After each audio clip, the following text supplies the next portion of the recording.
Hi, I'm Ryan George at Ryan George Fitness. I'm here at Nova, New York in Ridgewood, Queens, and today we're going to talk about some leg stretches. So we're going to go over three really good, really important leg stretches for areas that are typically problem areas for people. So the first one is a hip flexor stretch. The hip flexor stretch is a really good stretch and really kind of loosens up the pelvis and really helps with the lower back. Especially if you have any kind of lower back issues. So it's really straightforward. You start by kneeling, so you're on one knee, one foot's on the floor.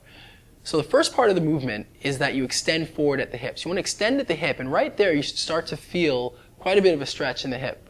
So from that point, you want to hold it there, take the same arm, and pull straight back. So you want to maintain that forward motion or forward movement at the hip while pulling the arm straight back. From that second position, you'll then reach over your head in the opposite direction. So you want to keep all three of those movements at the same time. So you're extended at the hip, you're reaching back with the arm, and then you're reaching over the head in the opposite direction with the same arm. You want to hold that stretch for about 15 to 20 seconds, and then switch over to the other side and do the same thing.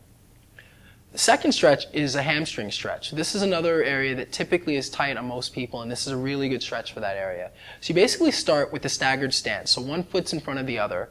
You bend both knees and touch the floor, almost as if you were running track. So that's the first part of the position.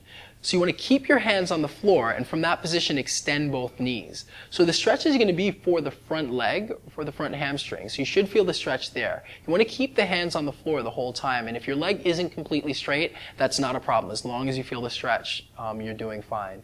If you have trouble touching the floor, you can also do it on an elevated surface. So you can take a step or a desk or a phone book, anything that's elevated, and touch that as well if you can't reach all the way to the floor or if it's just too uncomfortable.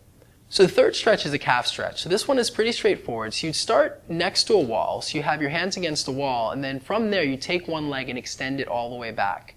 You want to have the back foot flat on the floor and then bend the front knee with the foot staying flat on the floor. So if you feel like it's too intense, you can move the foot forward a little bit, or alternatively, if it's not intense enough, you can also extend the leg back.